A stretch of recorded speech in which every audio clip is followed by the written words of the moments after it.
જય હિન્દ વિદ્યાર્થી મિત્રો, તો આજે આપણે આ વિડીયોની અંદર કે ભારતના વિવિધ રાજ્યોના માર્શલ આર્ટ વિશે જાણીશું કે જે આવનારી કેન્દ્ર તથા રાજ્ય સરકારની પરીક્ષાની અંદર ભારતના સાંસ્કૃતિક વારસાને લગતા જે પ્રશ્નો પૂછાય છે તેમાં ખૂબ જ ઉપયોગી નીવડશે।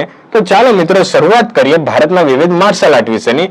તો સૌપ્રથમ વાત કરીશું કેરળના માર્શલ આર્ટ વિશે।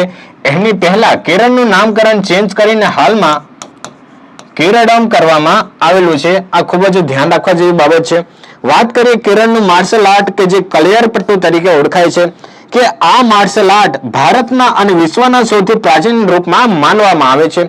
હવે કલિયારપટ્ટુની અને બૌદ્ધ ધર્મ વિશે વાત કરીએ તો એવું માનવામાં આવે છે કે બૌદ્ધ ધર્મના એક સાધુ હતા, જેમનું નામ છે બોધિવર્મન, કે જેઓએ આ કળાને ભારતથી લઈને ચીન સુધી લઈ ગયા અને ચીનમાં જેને આગળ જતા કુંફુ તરીકે ઓળખવામાં આવે છે। તો ચાલો મિત્રો હવે આપણે આગળ વધીશું તો તમિલનાડુ વિશે વાત કરીએ। તો તમિલનાડુની અંદર બે પ્રકારની કળાઓ જોવા મળશે।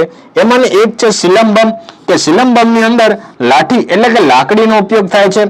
જ્યારે વાત કરીએ કટ્ટુ વર્ષા વિશેની, જેનો શાબ્દિક અર્થ થાય છે ખાલી હાથનો સંગ્રામ, એટલે કે હાથ દ્વારા કરવામાં આવતી એક પ્રકારની માર્શલ આર્ટ છે। તો હવે આપણે મિત્રો આગળ વધીએ તો આંધ્રપ્રદેશ અને ઓડિશા વિશે। તો આંધ્રપ્રદેશની જે માર્શલ આર્ટ કઈ છે તો કાઠી સામુ છે અને આ યુદ્ધ કળામાં તલવારબાજીનું વિશેષ મહત્વ છે। તો આંધ્રપ્રદેશની કાઠી સામુ અને ઓડિશાની વાત કરીએ તો ઓડિશાની માર્શલ આર્ટ છે પાઇકા અખાડા અને આ નૃત્ય અને સંગ્રામનું મિક્સર માનવામાં આવે છે। તો હવે આ આંધ્રપ્રદેશની કઈ છે તો કાઠી સામુ અને ઓડિશાની માર્શલ આર્ટ કઈ આવશે તો પાઇકા અખાડા। તો ચાલો મિત્રો આપણે આગળ જઈએ તો હવે વાત કરીશું પશ્ચિમ બંગાળ અને પંજાબ વિશેની।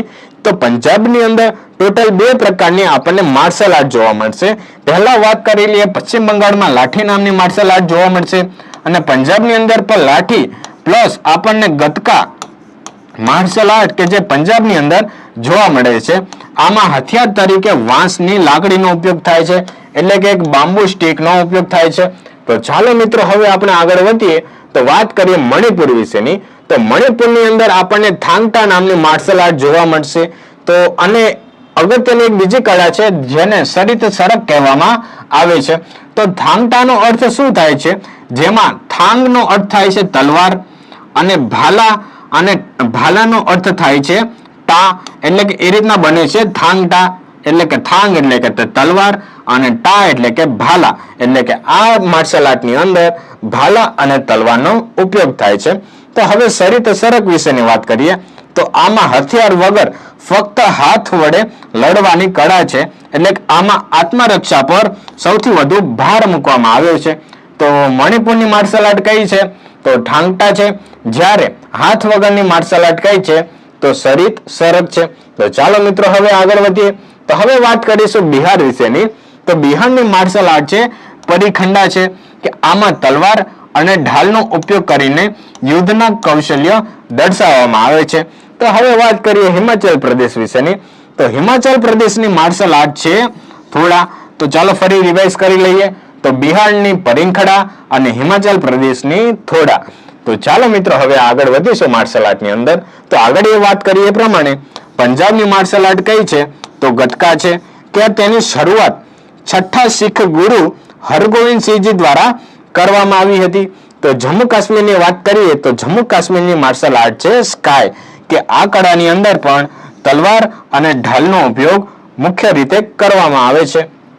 તો ચાલો મિત્રો આગળ જઈએ તો હવે વાત કરીશું વારાણસીની, કે વારાણસી કે જે ઉત્તર પ્રદેશ ખાતે આવેલું છે। તો વારાણસીની જે માર્શલ આર્ટ કઈ છે તો મુષ્ટિ યુદ્ધ છે। આ એક નિશસ્ત્ર એટલે કે હાથ વડે લડાતી માર્શલ આર્ટ છે।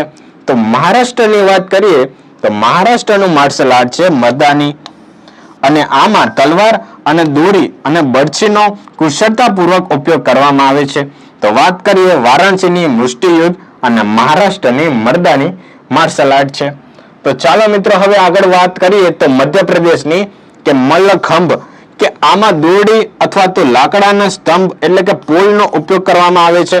તમે આ શું કહેવાય ગ્રાફિક્સની અંદર જોઈ રહ્યા છો અને આપ સર્વે વિશ્વ યોગ દિવસ ઉપરાંત કે જે ગુજરાત સરકાર દ્વારા ખેલ મહાકુંભ યોજવામાં આવે છે તેની અંદર પણ આ મલખંભનો પણ સમાવેશ કરવામાં આવેલો છે. તો મલખંભ વિશે જાણીએ તો મધ્યપ્રદેશ સરકારે વર્ષ 2013 ની અંદર મલખંભને રાજ્ય રમત તરીકે જાહેર કરેલી છે. તો ચાલો મિત્રો હવે આપણે આગળ વધીએ. તો આ હતી ભારતના વિવિધ રાજ્યોના માર્શલ આર્ટ વિશેની માહિતી. તો આવી જ પરીક્ષાલક્ષી માહિતી મેળવવા માટે GS પોઈન્ટરની સાથે સંકળાયેલા રહો. જય હિન્દ.